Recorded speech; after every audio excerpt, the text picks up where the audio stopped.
All right, here goes in our attempt to not be canceled by showing this game. Because, woo, it's fun, but it's saucy.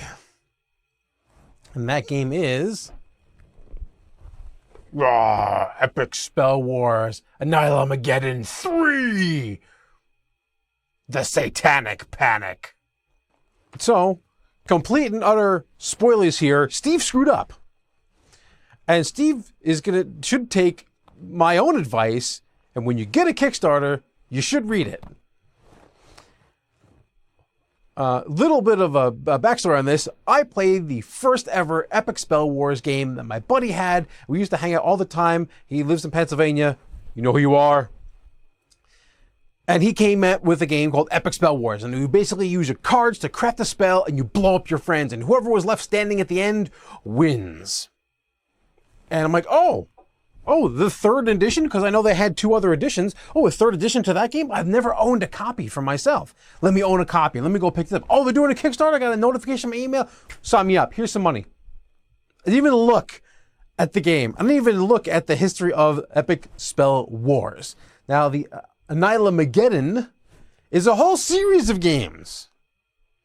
Which actually is the ANNIHILAGEDDON series, is a deck building game. Now the other one was just a card game where you played your cards, you got some benefits, you maybe draw some more cards, and you pulled from a massive central deck.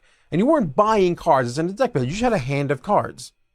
And then your spells did certain things, and depending on which spell was in a certain spot, there was like a beginning part, a middle part, and an end part of a spell.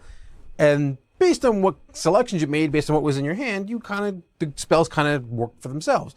Oh, you take damage here, everyone takes damage here, I get to draw extra cards, I get to add stuff to my spells, and that's what I thought I was buying.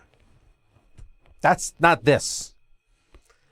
But it's in my possession. Jared and I played a couple of rounds, and I'm glad that I bought it, even though I didn't know what the hell I was buying. We're going to go off the rails a lot in this video. So what is Epic Spell Wars ANNIHILAGEDDON 3? And that's a mouthful. It is in the same, obviously, realm or universe as the Epic Spell Wars. So a lot of these things you're going to see are characterized, over the top, dark, risque, if that's a word I can use here. Rough. This game is rough. So if you have people who don't like that kind of imagery, especially, satanic symbols, and this one you can play as Satan themselves. That's like a big selling point to this version of the game. You can play as Satan! Satan! This may not be the game for you. There is a lot of saucy and, I would say, hard imagery in this game. And like I said, YouTube, please don't come at me, please. This is a game that I didn't create, someone else created, that I'm just reviewing it because I think it is hilarious. If you haven't listened to any of our streams, our group is kind of the saucy type. So we don't mind a lot of this kind of weird and grotesque and interesting imagery. So we're going to go over kind of like the base idea of how you play the game. I'll show you kind of a general display of the game as kind of as a setup, what you kind of do, and all the different types of cards you're going to experience. And yes, this game is an experience. So let's get to it. Now we have a setup for the beginning of the game, set up for 2 players. Obviously, in this game, we're not playing with Satan! Satan! But, so you have your main deck with all your cards shuffled in it, and then you show the tableau or the row of 5 cards that are available for purchase for the round.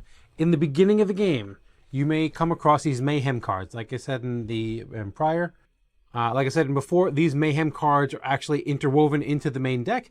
You may get these at the beginning of the game. If you get these during the setup of the game, you just discard them and you don't do what they say on the card.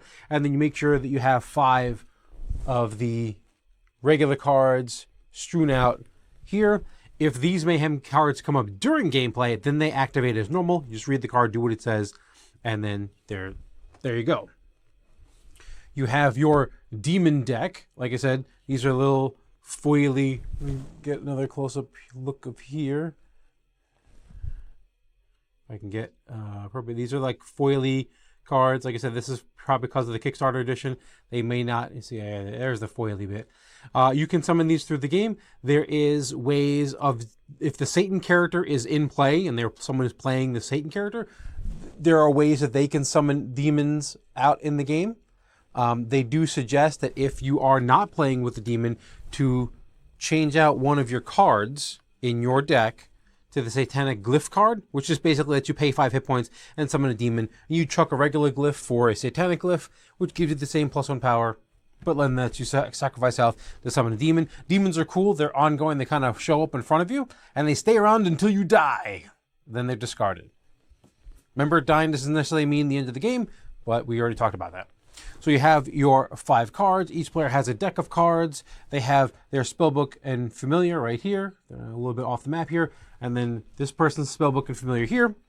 And then you have your burning limb wands, your deck of legendary devils, and your wild magic. The wild magic are always available for purchase. You can always buy them. They're for 3. They're not in the rotation.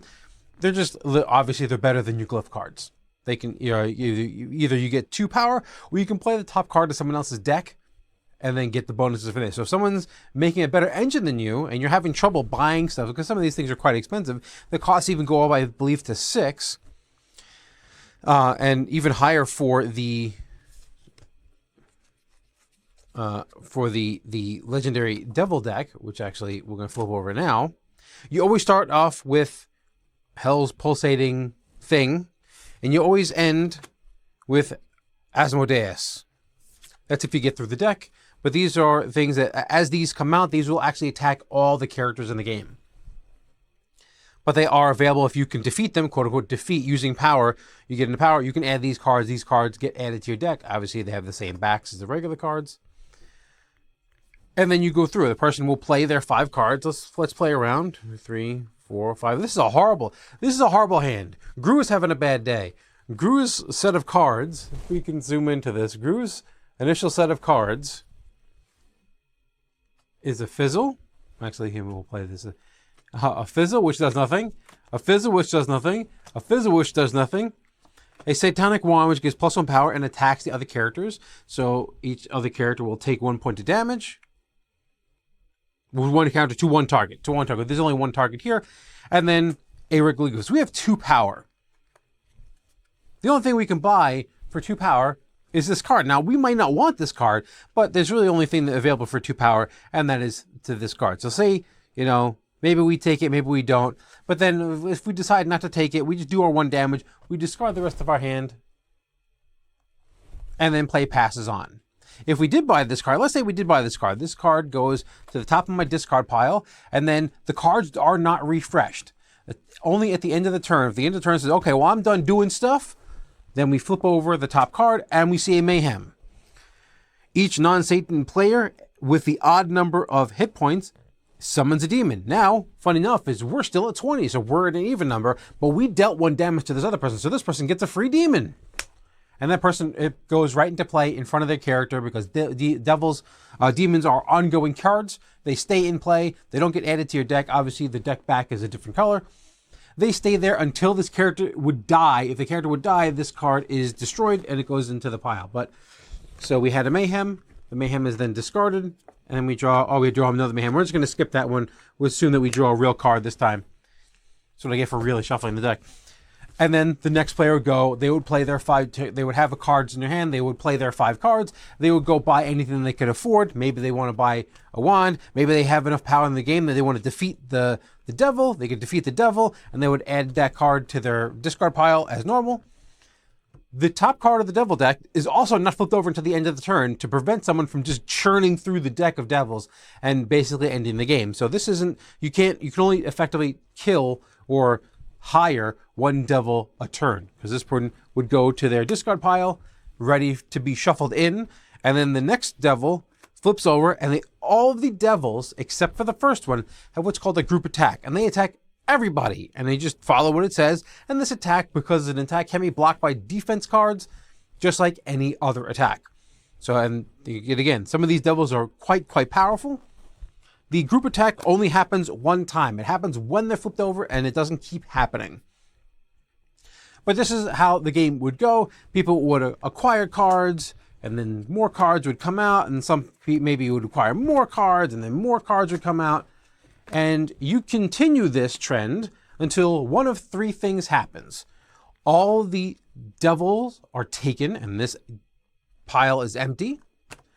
This entire deck is empty. This is the main deck.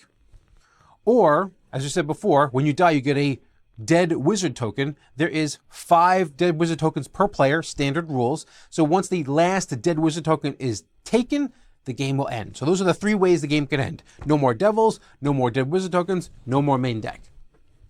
So just like in almost every deck building game ever, I'm not saying everyone, but most of them, you start with a deck of generic kind of weak cards, and throughout the game, you use those cards to buy other cards and either help remove the junk from your deck, help you get more powerful cards, and help you win the game. Now, this game is still, from a deck building state, won on victory points. But killing other wizards helps you win that goal because they get negative points through acquiring of some tokens.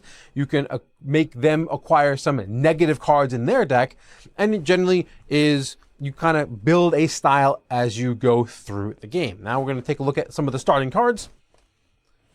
Here you're going to get a glyph. Power is the money of the game. So this says +1 power. You can play this card, you get +1 power, and then the costs are down below on the bottom of the cards. Let me see. Let's get someone that's not too saucy. Here we go.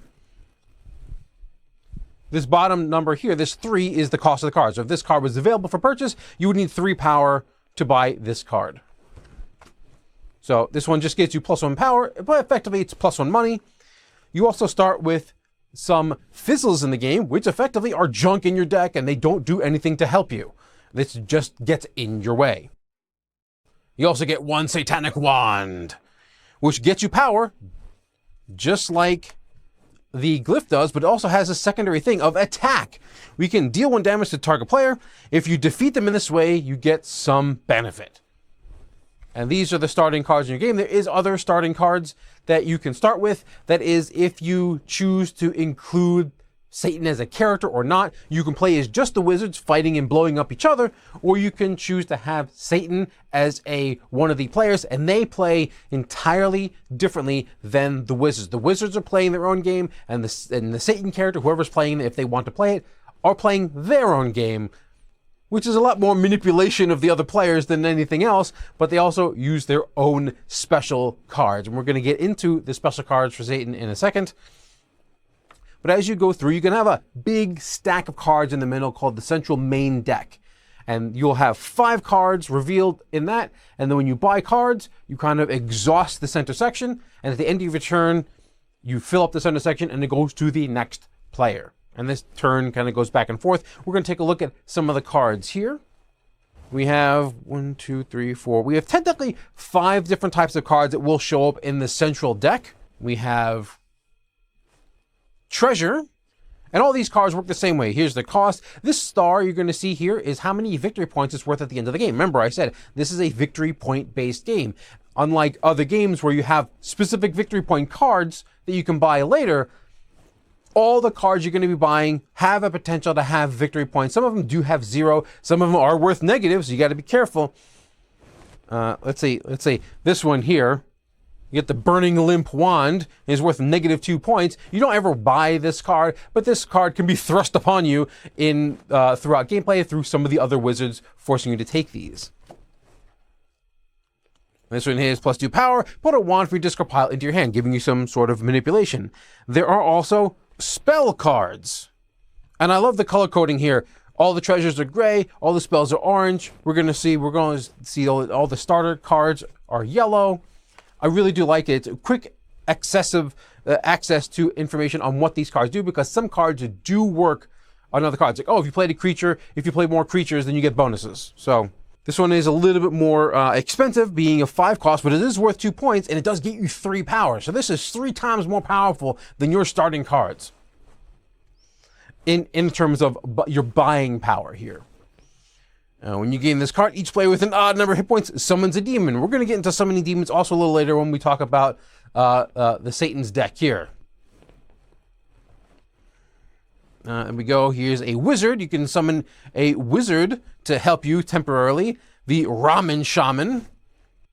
Yet again, works to the same. This one lets you draw a card, heal, or destroy this card in each one of your Beelzebub holes. That's a detriment that you're going to acquire throughout the game. And here we go. One of the creature cards is My Little Tony's.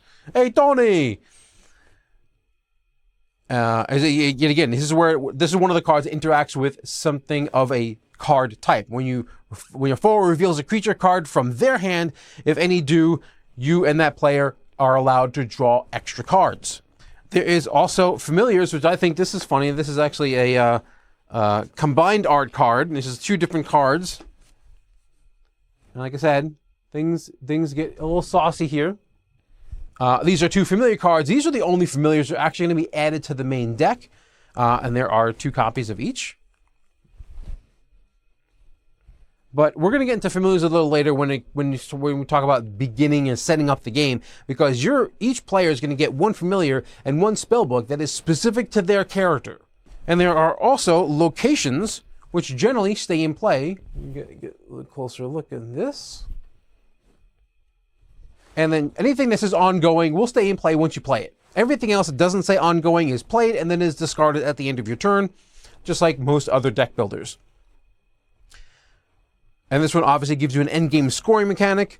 Some give you, anytime you see this little symbol here, this little bursty symbol, that means that is a thing that you can do on your turn. You can activate it.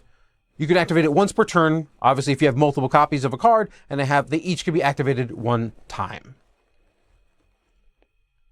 This one is deal 1 damage for each ongoing effect. Deal 1 damage to target for each ongoing effect. So it benefits you to have multiple ongoing effects at a time.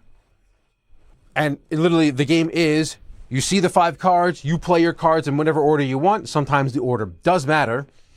You acquire a bunch of power, you buy a bunch of cards. Hopefully you can remove some of that junk out of your deck, and you blow up your enemies. That's really the main point of the game, is to get as many victory points as possible. Make sure you don't take any dead wizard tokens, because you can die. You do get a wizard card. If you're playing just wizards, or maybe you're playing a wizard, you'll get a wizard card. This tracks your hit points. Obviously, everyone starts at 20 hit points, and as the game goes, you will lose it. You will lose. It's time to go to school. You will lose. You will lose hit points, also acquiring some detriments to your character's card here. And also, you will start off with a random ability. And you will be dealt 2 of these in the beginning of the game. You get to look at them. And you get to pick one of these abilities that work with you for the rest of the game. Now, obviously, you can only pick 1, so you pick 1. Oh, we like gaining treasure and attacking people, like Jared. I see you. Let's say, so this will entice us to focus on acquiring treasure, which lets us attack other wizards with an unavoidable attack. Well, unavoidable attacks imply that there's a way to avoid attacks. As we've already seen, as we zoom into this card here, if we go the right way, you will sometimes see symbols on a card. If you see the red crossed swords, that card includes an attack. If you see the blue shield, that card includes a defense of some way. Now, when you see the defense will tell you what to do to activate the defense. Usually this is almost always done on someone else's turn, but you can technically accidentally attack yourself and block your own attacks to yourself. But generally, these are played on not your turn, so someone else is attacking you, or maybe the whole table. And if you do have one of these defense cards, you just read the defense effect. Sometimes you have to destroy the card, sometimes you have to remove it from your deck, sometimes you just have to discard it. Just follow the rules on the cards, and those will help you block some of the attacks coming your way. Now, not all attacks do damage. Some attacks add dead wizard tokens. Now, dead wizard tokens is a bad thing, because dead wizard tokens give you negative points at the end of the game. Yet again, we're talking about at the end of the game, we figure out, no matter how many times you die, you could have died the most in the game, but if you are most efficient in acquiring the good cards and you're getting a pretty good engine of your deck going, then you may still win, even though the people have been bashing you the whole game, and you're getting all those dead wizard tokens, which gives you minus points, those burning limp wands, which gives you minus points. You may still have the best deck in terms of points. Points. Also, like I said, there are other detriments when it comes to being attacked. So obviously you have this character here, which is the Cosmic Space Wizardo. And we have 20 hit points at the beginning of the game. Let's say throughout the game, we've gotten hit by attacks, but they didn't do damage, but they gave us Beelzebub Butthole tokens.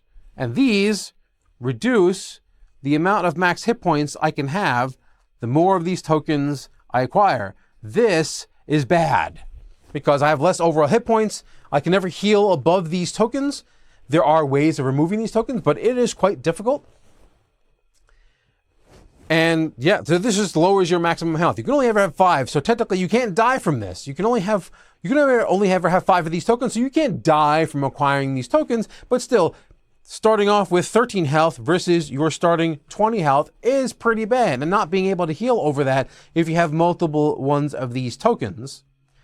And if you're ever above this, say you were at 20 hit points and someone said, hey, add 2 of these tokens, your hit points gets pushed down immediately, which is rough, which is completely rough. And I also mentioned that the characters, each one of these characters, now there's a bunch of promo characters that were also added into this, and there's also a bunch of promo cards. We're not going to go into those really, just because if you were getting this game, you may not have the promos, because that might be a Kickstarter only thing. I'm not 100% sure if they're going to even be available for sale or not. But each one of the ones that is included in this game comes with, obviously, their character card, which they're all the same. They just have different art on them and the different text, which I think is cool. Let's take a look at a couple of these. Go back to this one.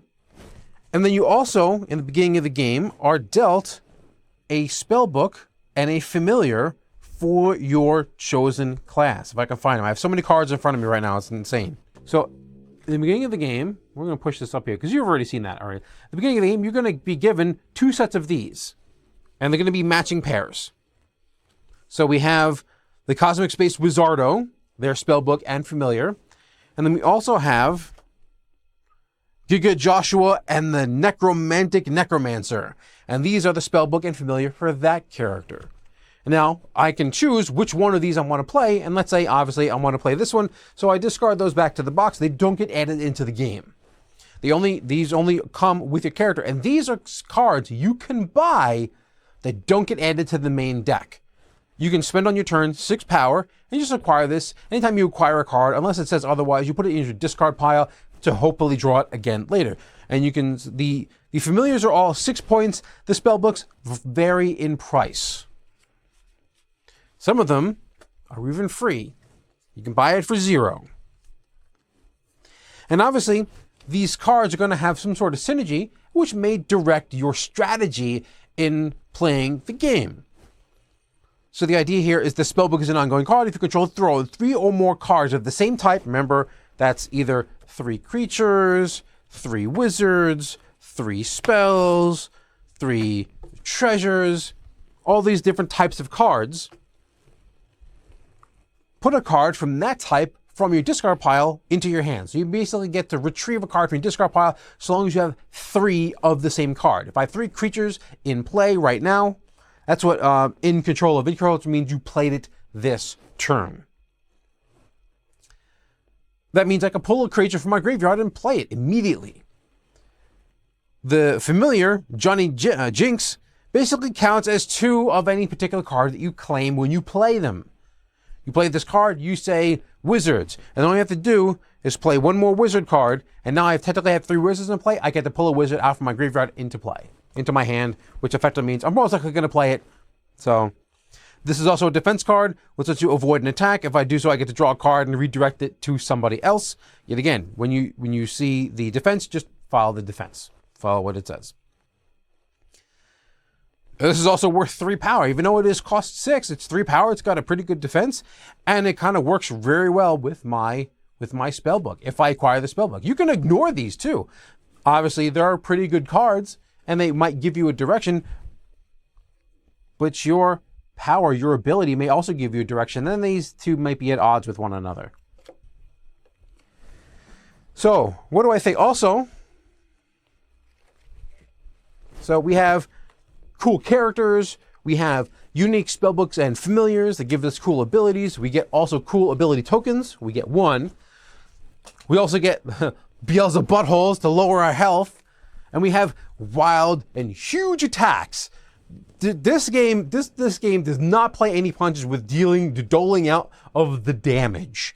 If you want to focus on damage, you can get damage.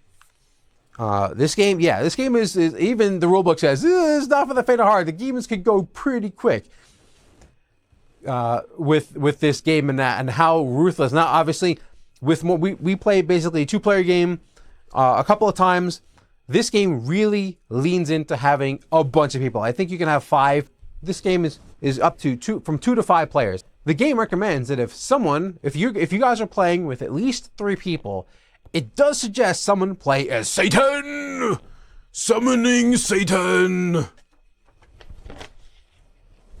And you get this cool stuff here. Now, look, we got these cool... Let me move these things out of the way. Look, if you're playing Wizard, you get this cool card. Right? You get this cool card here. And look, you get the health, you get a little cool image, you get some stuff. Right? If you're playing Satan, oh, you get to play Satan. It's for real. Oh, man. I love the fact that this game goes so ham in the humor. Even the rulebook has jokes in it. And going back to the thing is, this is effectively the selling point of this version of the game. If you want to play as someone who basically doesn't play the same game as the other players are buying cards. You're Satan, you don't buy cards. You have your own tarot deck of doom. You acquire cards in a different way. Let's even just compare. You get let's get rid of this for a second. You get My Little Tony's card.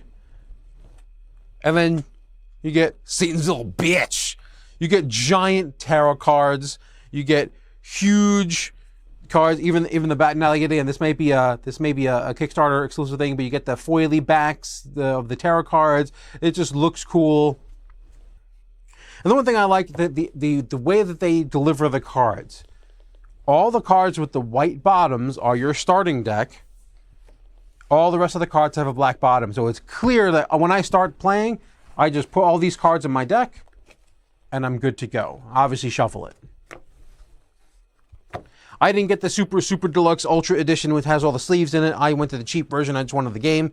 Yet again, wasn't expecting to buy this game. I was expecting to buy a wholly different Epic Spell Wars game, and then this landed on my doorstep, and I was pleasantly surprised. So obviously, we get a closer look at the Satan cards here. Satan plays similarly to the other players. Still draw 5 cards out of your deck of Satan cards, and you play them as you go. But you don't acquire power. That's beneath you. We don't worry about power here. We are power. But we do have things that damage all the foes together. We have a bunch of Hellfires, which basically all do the same thing. Then we have Terrible Temptation. Yes, we may negotiate a deal with another player, which they gain a card in the lineup, which the lineup is what the players are buying out of, the wizards are buying out of. And you can either summon 1 or 2 demons. Negotiation is open, but only 1 deal may be closed. You may stop negotiating at any time. So this is like an open negotiation with the players. They want a little something, you want a little something, you try to get a good deal. Yet again, being Satan's all about being the master manipulator. This is how you mainly add cards to your deck, is look at the top 3 cards, you add 1 to your deck, put the other 2 on the bottom. Effectively, when someone dies, when you defeat a foe, you get to draw 3 of the dead wizard tokens and give them your choice, because the dead wizard tokens aren't just negative points, they give you other detriments that are hidden until you acquire them. So this way you can give them the worst one. Or maybe, just maybe, you negotiated with them to give them not so bad a one. And he's like, oh, well, next time I give you a dead wizard token, it's not going to be so bad when I play this on you. Whoa. And you also have Satan's Wand, which is giant. It's a giant sword. Awesome. Deal damage to target foe. If you defeat them, you gain some benefit. They get a damned wizard token, which is even worse than the dead wizard token. Most of the time, they're worse. And also, anytime you kill a player, specifically you kill a player, you get one of these tokens. These tokens are worth points at the end of the game. This is one of the ways you earn points. You earn 1 point for every card that you've added into your deck. Obviously, you see down here, all the starter cards are worth 0. The same point here, that's worth 0 points. All the starter cards are worth 0. And every other card you add to your deck is worth 1. But also, every time you kill a wizard, you get one of these tokens, which is worth 3 tokens at the end of the game. And they can never be gotten rid of. Players can't screw with your Satan coins. You want to kill players, but also the other players may want to try to gang up on you, so you may not want to solely focus on these, because having 2, 3, 4 or 4 players ganging up on you might end the game really quick before you can actually get a lot of these. So just be careful. So I really do enjoy the dichotomy effect of the players are playing their game, the Satan is playing their own game, but also they're playing similarly because they both want to kill people, because the players want to kill the other wizards. The other wizards want to kill each other to give them dead wizard tokens, which is negative points and other detriments. And then you want to kill players to give them the same thing. You want them to get negative points so they get less points at the end of the game. And you want to get those tokens, which are worth points at the end of the game. So it's not only you giving them negative points, but you're getting positive points if you kill players as Satan. As well as all the other things. There are other cards in the game. There are Mayhem cards that are part of the central deck. And these cards happen, they're kind of like events. So as you flip over the main deck, let's say the main deck is here, and then someone busts up at the end of the turn, and we flip over to fill up the row, and oh, there's a Mayhem. So each player may discard their hand and draw 5 new cards. So they're not all bad. Then we have things like this, where it's destroy and replace the lineup, and then destroy each demon. There are ways to summoning demons in the game. We'll get to that. Each player destroys one of their Beelzebub buttholes, which is a good thing. Each non-Satan player without one may destroy a card in their discard pile. So if you're good enough to not have any Beelzebub buttholes, you get to destroy a card. If you didn't, you get to destroy one of Beelzebub buttholes and you get back some potential health. Each player, including wizard, with a damned wizard token, summons 2 demons. So that's pretty good. Attack. Each non-Satan player destroys a card in their hand. Each player who destroyed a glyph draws a card. That's cool. See if we can get a bad one here. Non-Satan players with the least hit points gain a Satan's taint in their hand. Satan's taint, that sounds pretty bad. These are Satan's taint cards. And it's legitimately is what you think it is. I might have to blur this. We'll see. We'll have to see if I have to blur this or not. But this is a card that goes in your deck. It's like it has the same backs as all the other cards. And effectively, it becomes a card in your deck. Now, you can use these, and some of them have good things, and some of them have good and bad things. I died using one of these cards once before. Fun enough, this is actually the one that I had. Put a random card in the lineup on the top of your deck. So meaning the lineup is going to be 5 cards, at least 5 cards, out in the play field, and these are the cards you can buy. When you play this, you put a random one. So you shuffle them up and you pick one. If it happens to be 3 or less, destroy this card, so remove this card from your deck, and then you die, which means you get one of those the dead wizard tokens, which is a bad thing. But you're getting effectively free cards from this card, so long as things are quite expensive. So as you see, these are very high risk, high reward cards. And sometimes you'll acquire these through, obviously some cards will give these to you. They're very high risk, high reward. And also, it's just another card in your deck.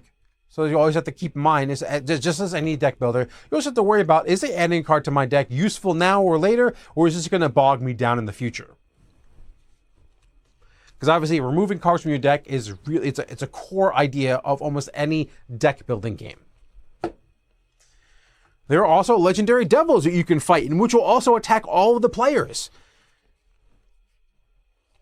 And depending on how many players you have, they suggest how many of these to use. But once you defeat these, you can add them to your deck, and they become a powerful ally when you play them. So yeah, if your group is the crass, crude kind of humor that a lot of us are, this may be the game for you. If you are on the... If you're offended by some of the imagery here, I'm showing you effectively, for the most part, I'm showing you some of the more tame images of the game. You might want to put a pass on this one. You might want to put a big ol' pass on this one, because the imagery is it's in humor and jest. It is still imagery that is in your face and suggestive and grotesque, and very much in the vein of the old. The artwork in here is very much the old Garbage Pail Kids. If any of you know the old Garbage Pail Kids, like, imagery and the grotesqueness of it, this is really much the style that I get when I look at this. This is the style I think of when I'm playing this game. Why don't you just make 10 louder and make 10 be the top number and make that a little louder?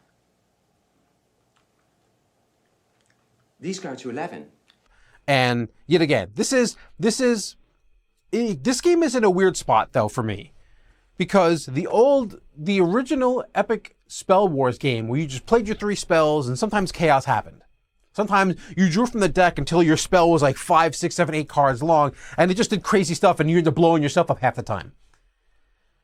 This game requires you to have at least some sort of strategy, but it also wants itself to not be taken seriously. So do I throw caution to the wind and just have fun and play cards that just sound funny? Which is what a lot of times I did when I played Epic Spell Wars the original. Or do I play the strategy of this game? This game is, like I said, for me, it's in a weird spot of like, it's teetering on, it wants you to play strategy and win, or you take the hilarity route and you just know you're going to not win the game, which is entirely possible that you might still win the game. So I guess it's still in that vein of like, it's that beer and pretzels type of game where you can play it, but this is bordering on being beyond a beer and pretzels game because of the card interactions, and sometimes order matters. And this isn't as much of just play your stuff and just have shit happen. This is borderline into like, no, I have to think about my turn, and I play this card first, which lets me bring a creature back from my graveyard into my hand. Then I play that creature, which then lets me do this other thing, which lets me get extra power, which then lets me draw. Now I'm talking about a standard deck building game. So the question is that do I want this to be as involved in strategy, or do I want to just throw cards and have fun and blow up my friends? I do like this game for that in-between game. So if we played a big game, we're having a board game night, we played a big, heavier game, and we want a little break, this will give us a laugh, this will give us some fun, we'll blow each other up, and you can always curtail the length of the game by assigning a number of tokens. Normally it's 5 Dead Wizard tokens per player, or the main deck runs out, or all the devils that you can kill are dead. That's a restraint on how long the game is. You can always just reduce the amount of tokens. Or you can start giving people these Beelzebub butthole tokens in the beginning of the game and reduce people's health and really quicken that game if you feel that the game is too long. So there is adjustment to the game. So like I said, at some point we're gonna go over the kind of setup and how to play the game. I guess I'll just give you a quick overview of kind of how to play the game, but stay tuned on that for a little later. And there is the basics on how to play Epic Spell Wars ANNIHILAGEDDON 3. With the addition of the Satan player, with just the hilarity of the cards. If you can get over the hump of some of the depictions of the cards and what they're referencing, then I think this is a great game for your group of people, for your board gamers out there who just want a little bit of fun and a hell of a lot of chaos. And really cool artwork. I have to say the artwork is banger. I really do like it. It's a mix of Garbage Pail Kids and Metalocalypse. Yeah, just craziness. And just to be sure, if you're playing as Satan, you have to read do you want to be Satan, huh? You gotta read this rule book. But this is Steve from Nothing Rich and Nothing Game. May all your dollars be crits, and may you always roll max damage. See you later.